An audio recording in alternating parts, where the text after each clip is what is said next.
kabar Ayah Bunda? Senang sekali kami menyapa kembali dalam mini parenting. Kali ini bersama saya, Wahyuni Kristinawati Psikolog dari Fakultas Psikologi Universitas Kristen Satyawacana. Ayah Bunda, kasus perceraian orang tua semakin marak terdengar. Dan data statistik tahun 2017 sampai 2022 secara umum memperlihatkan peningkatan. Meski sedikit penurunan pada tahun 2020, tapi kemudian angka perceraian itu terus naik dan paling tinggi atau puncaknya adalah tahun 2022 yang lalu. Di pengadilan agama saja, setiap hari di Indonesia rata-rata diputus 1.400 kasus perceraian. Penyebab utama perceraian pada tahun itu yaitu sebesar 63,41%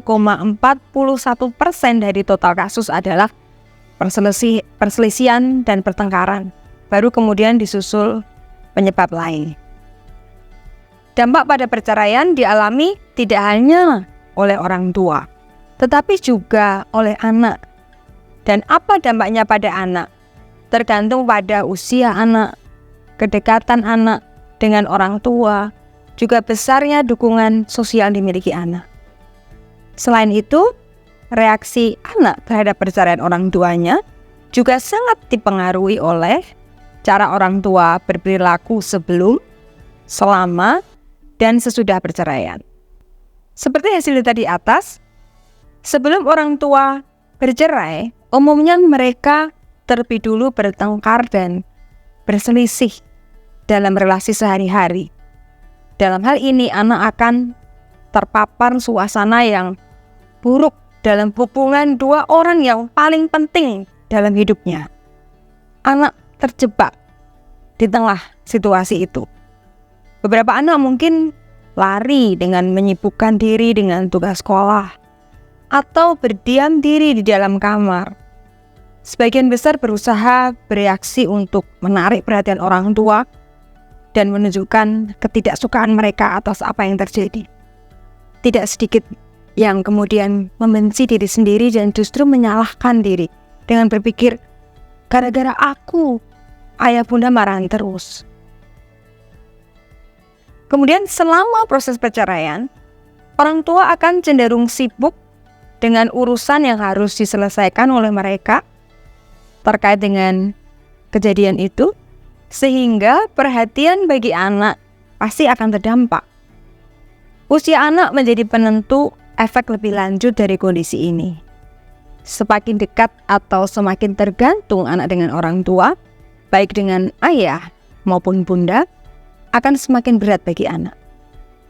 Juga, jika anak tidak memiliki figur lain tempatnya menangis atau menumpahkan perasaan, akan berat pula beban anak.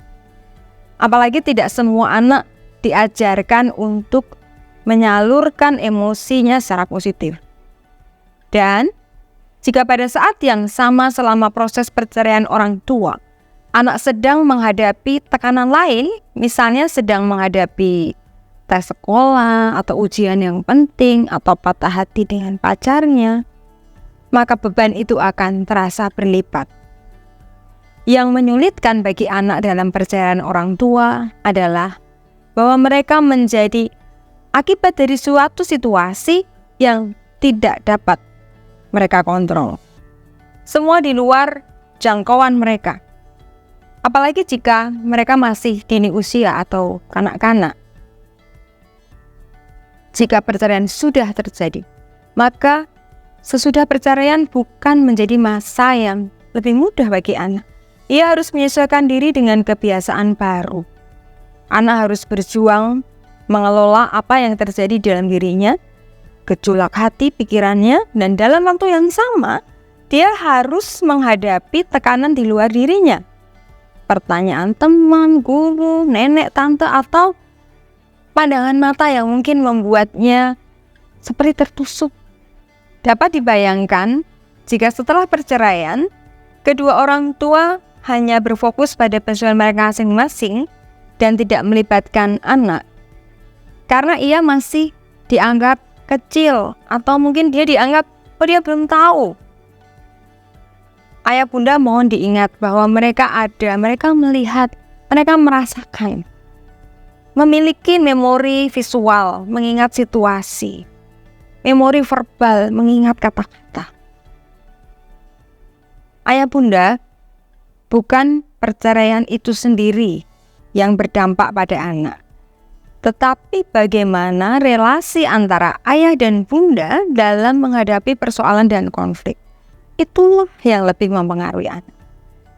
Artinya anak yang hidup tanpa orang tua yang bercerai, namun mereka memiliki orang tua yang terus bertikai atau demikian buruk dalam berelasi, misalnya adanya kekerasan verbal atau kekerasan fisik, maka dampaknya dapat lebih buruk daripada orang tua yang bercerai namun relasi antara kedua orang tuanya tetap terjaga dan saling hormat. Saya mengatakan dapat, karena dampak yang berbeda bisa terjadi pada anak secara berbeda pula. Tentu kita berharap kata perceraian tidak pernah ada dalam kehidupan, apalagi dalam kehidupan kita. Antisipasi terbaik yang dapat dilakukan adalah mempersiapkan individu sebelum memasuki pernikahan. Dan image anak tentang peran ayah, peran bunda, peran suami, peran istri perlu menjadi perhatian bagi orang tua. Secara tulus dan jujur, tampilkan diri sebagai orang tua yang kompeten dalam menghadapi perbedaan pendapat dan konflik. Jika anak memiliki teman yang orang tuanya bercerai, ajak anak untuk membangun empati bagi temannya dengan membayangkan perasaan temannya itu. Ia dapat menjadi seorang yang menghibur atau menemani atau pendengar yang berusaha mengerti. Jika ayah bunda saat ini sedang berada dalam konflik, ambillah waktu untuk berefleksi. Temukan apa perasaan Anda. Kemudian carilah apa yang membawa Anda berada dalam konflik itu.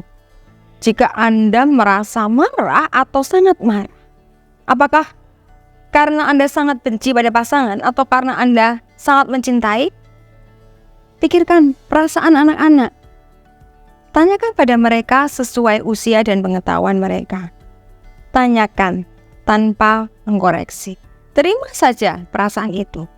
Dan katakan, Bunda minta maaf, ayah minta maaf bahwa kamu terpaksa harus menghadapi ini. Jangan libatkan anak dalam suasana emosi negatif yang Anda rasakan, karena kita ingin mengisi ingatan anak dengan hal-hal yang baik dan positif. Jika Anda masih sangat marah, jangan menumpahkan kemarahan spontan saat itu juga.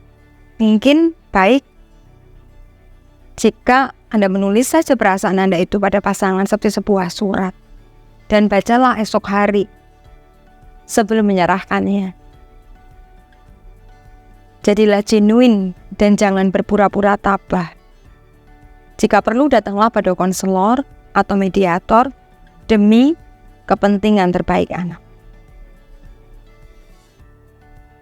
Terjebak di tengah bukan posisi yang diharapkan seorang pun. Sediakan waktu bagi anak dalam situasi sulit yang dialami keluarga. Ekspresikan cinta kasih dan selalu kepentingan terbaik anak yang kita utamakan. Sehingga suatu saat dalam masa sulit mereka, anak memiliki alat senjata untuk bertahan dan mengatasi persoalan secara sehat. Ayah bunda, tidak ada sekolah formal yang mengajarkan bagaimana menjadi ibu atau ayah. Pelatihan dan seminar apapun tidak memberi jaminan tingkat kesuksesan 100% menjadi orang tua. Namun Tuhan memperlengkapi segera setelah ayah bunda memiliki buah hati. Dalam stres, konflik, dan tekanan, saya mendorong Anda untuk memupuk perasaan mampu sebagai orang tua. Berikan pernyataan pada diri sendiri, saya mampu mengontrol diri demi kepentingan terbaik anak. Selamat menjadi ayah dan bunda sesuai dengan kelengkapan dan proses yang Tuhan izinkan. Jangan lupa ada ide tentang aktivitas bersama dengan anak dalam acara Keku-Keku di kanal YouTube YKB GKI TV. Shalom.